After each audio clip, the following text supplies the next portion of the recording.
আপনারা যদি আমার ভাই মনে করেন, প্লিজ আজকে থেকে আর রিয়াল মাদ্রিদের ট্রোল করেন না ভাই। প্লিজ রিয়াল মাদ্রিদের খেলা শেষে আর বললেন না যে ভাই ওরা তো পেনাল্টি ছাড়া ম্যাচ জিতে না, কারণ পেনাল্টি তো আপনার আমাদের বার্সেলোনা টিমও পাইছে। বাট কি করছে, একটা বারের মধ্যে এতগুলা জায়গা থাকতে লামিনে ইয়ামাল চুজ করছে যে সে বার পোস্টে এসে হিট করবে। মানে এতগুলা জায়গা থাকতেও সে এই জায়গাটাতে হিট করবে। এখন আপনি হয়তো আমার ফতোয়া দিবেন যে ভাই লামিনে ইয়ামালকে সবসময় মিস করে নাকি, এটা তো মানুষের মধ্যেই মিস হইতে পারে, হিউম্যান মেক্স মিস্টেক্স, আপনি তো এইসব কথা আমার বলবেন। বাট আমার কথা হইলো সে সময় অনফিল্ডে তো রাফিনা ছিল, সে কেন পেনাল্টিটা নিল না? যখন দেখতেছে যে আপনার টিম ফার্স্ট হাফে জঘন্যতম একটা খেলা দিচ্ছে, একটা প্রেডিক্টেবল ম্যাচ তারা হচ্ছে জিরোনাকে দিচ্ছে, সে জায়গাটাতে কেন আমার দল রাফিনা পেনাল্টি নিয়ে আমাদেরকে আগায় দিল না? এটা হচ্ছে আমার প্রশ্ন ভাই। আর রিয়াল মাদ্রিদে ট্রোল করেন না যে তারা পেনাল্টি ছাড়া ম্যাচ জিতে না, পেনাল্টি আমরাও পাইছি বাট কিছু করতে পারি নাই ভাই। At this point of time আমি লিটারালি ফ্রাস্ট্রেটেড, না এই কারণে না যে আমি অ্যাথলেটিকোর এগেনস্টে হারছি, আমি জিরোনার এগেনস্টে হারছি, বাট এই কারণে যে এখন আমরা সিজনের এমন একটা পজিশনে আছি যখন এক একটা ম্যাচের পয়েন্ট লুজ বা এক একটা ম্যাচের হার বা ড্র আমাদেরকে এক একটা ট্রফি কস্ট করতে পারে। সিরিয়ার শেষ, মানে কোপা দেল রে শেষ, লা লিগা অলমোস্ট শেষ, সামনে ইউসিএল রাউন্ড অফ 16 আছে। আমার প্লেয়ারদের মধ্যে আমি কোনো প্রকার মোটিভেশনে দেখতেছি না।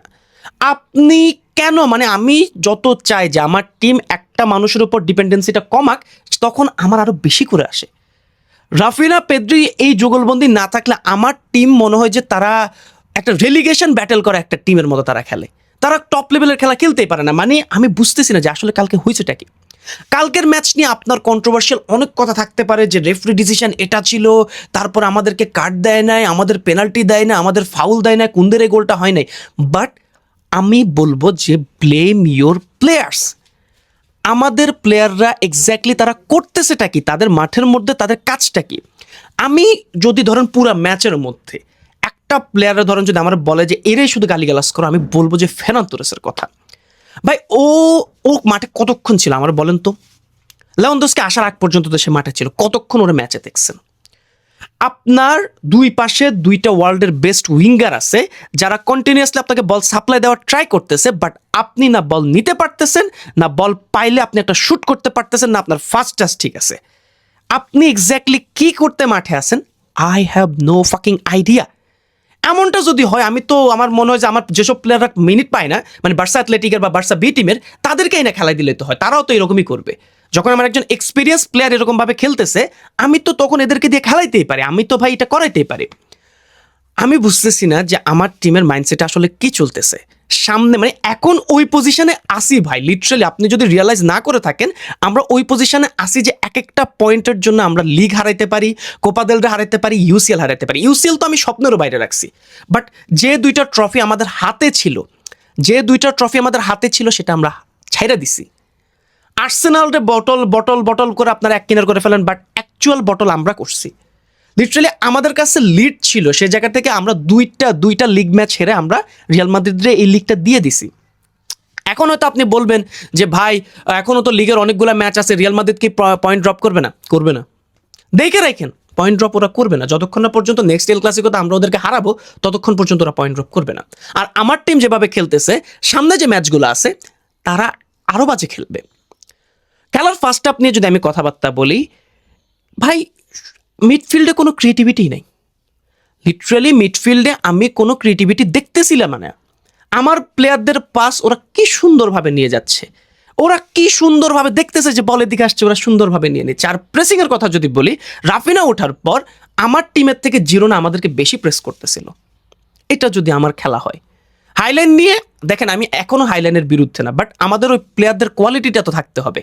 ফ্লিক, আমি জানি ফ্লিকের একটা সেকেন্ড সিজনের একটা কার্স আছে, বাট আমি এসবে বিশ্বাস করি না। বাট এভাবে যদি খেলে আমার বিশ্বাস করাইতে বাধ্য হবে, লিটারালি বাধ্য হবে। আমি ভাই সিজন নিয়ে আমি খুব কম হোপ দেখতেছি। আপনি তো এখন আমার গালিগালাজ করবেন যে ভাই এত এত কম ধৈর্য থাকলে কেমন হবে, এখনও তো অনেক বেশি আছে, আপনাদের মতো বার্সেলোনা ফ্যান হওয়ারই যোগ্য না। ভাই আমি রাতে 4টা পর্যন্ত খেলা দেখছি, আমার চোখের দাগটা দেখেন, আপনার চোখের দাগটা দেখেন। এটার পরে কি আমরা এই খেলাটা ডিজার্ভ করি? অনেস্টলি বলেন, এই খেলাটা আমরা ডিজার্ভ করি? আমার ফিল্ডের মধ্যে আমার অলমো ভালো খেলতেছে না, আমার ফারমিন ভালো খেলতেছে না, Raphinha had a dissent game, কিন্তু ও ইনজুরি থেকে আসছে। আমি তো ফার্স্ট অফ অল ওরে যখন আমি স্টার্টিং 11-এ দেখছি, তখনই আমার মেজাজ খারাপ হয়ে গেছে যে ওরে কেন আমরা এইভাবে ট্রিট করতেছি। হ্যাঁ, আমাদের একদম মানে মাস্ট উইন একটা গেম ছিল, বাট আমরা ওই জন্য হয়তো রাফিনারা নামাইছি। বাট হয়েছেটা কি আসলে? রাফিনা থাকার পরও তো হয় না, রাফিনা নিজেই বারে মারছে ভাই। আমি কার কথা কি বলবো, আপনি আমার বলেন। ম্যাচ শেষে ম্যান অফ দ্য ম্যাচ হয়েছে আমাদের জোয়ান Garcia. At this point of time আমি বলবো যে জোয়ান গার্সিয়ার বড় একটা স্ট্যাচু আমাদেরকে লাগাই রাখতে হবে বার্সেলোনার যে নো ক্যাম্পাসে, সেটার বাইরে। কারণ ও না থাকলে কালকে আমরা যে 2-1 যে আমরা হারটা আসছি না, এটা আরো বেশি হইতে পারতো। মানে আমি একটা জিনিস আমি এখন এই সায়েন্সটা বুঝলাম না।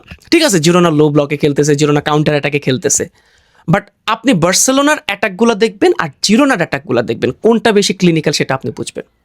হ্যাঁ, আমার ম্যাচ সময় আমার হয়তো একটু টেনশন বেশি থাকে, যার কারণে আমার জিরোনার টাকায় বেশি লাগে। বাট আমি যখন ম্যাচ শেষে হাইলাইটস দেখি বা অন্যান্য সময় এই রিপ্লেগুলো দেখি, আমি দেখি যে ওদের অ্যাটাকটা আরও বেশি অর্গানাইজড, এবং এটা প্রত্যেকটা টিম বার্সেলোনার এগেনস্টে করতেছে। যখন প্রত্যেকটা টিম বার্সেলোনার এগেনস্টে একটা ক্লিনিক্যাল অ্যাটাক দিতে পারতেছে, তখন বুঝে যাওয়া উচিত যে এটা আসলে অপোনেন্টের না, বার্সেলোনার নিজেরই দোষ। বার্সেলোনা ওদেরকে ওই স্কোপটা দিচ্ছে, বার্সেলোনার প্রতি ম্যাচে একই রকমভাবে তারা গোলটা খাচ্ছে।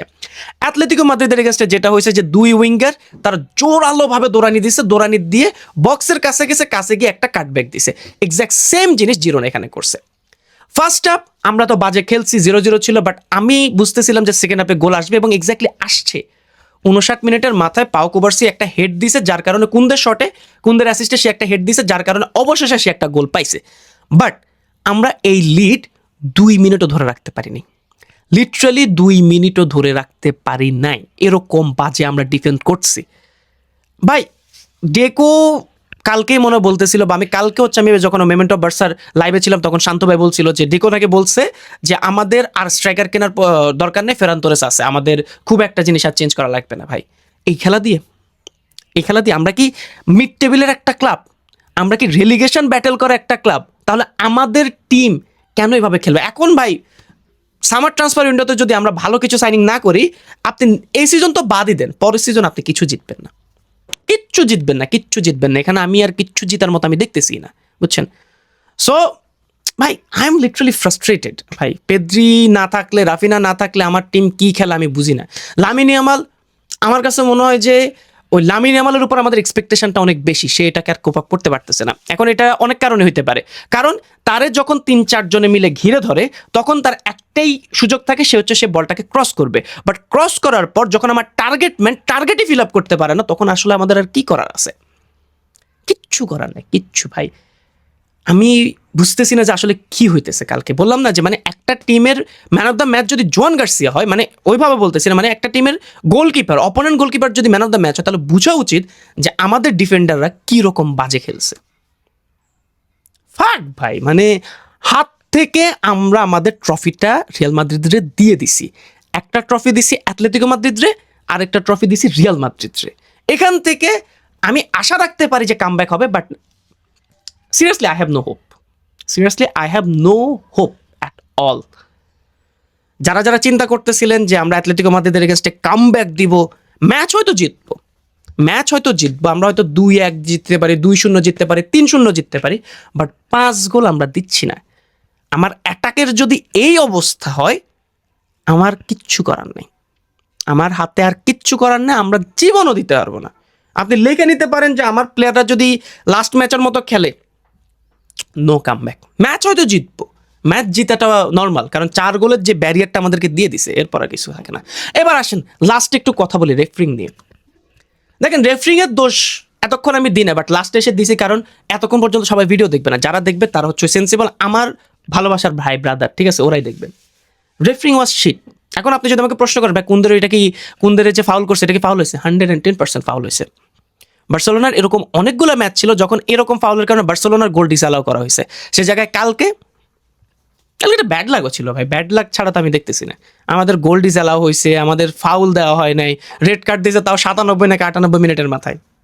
রেফারিং ওয়াজ শিট, বাট কিচ্ছু করার নেই, সিরিয়াসলি। এটা হবে, এটা নিয়ে আমাদেরকে মানতে হবে। রেফারি আমাদেরকে একটা যদি ডিসঅ্যাডভান্টেজ দেয়, আমাদের 3টা গোল দিতে হবে। লাস্ট সিজন আমরা এটাই করছি, যার কারণে আমরা লিগ জিতছি।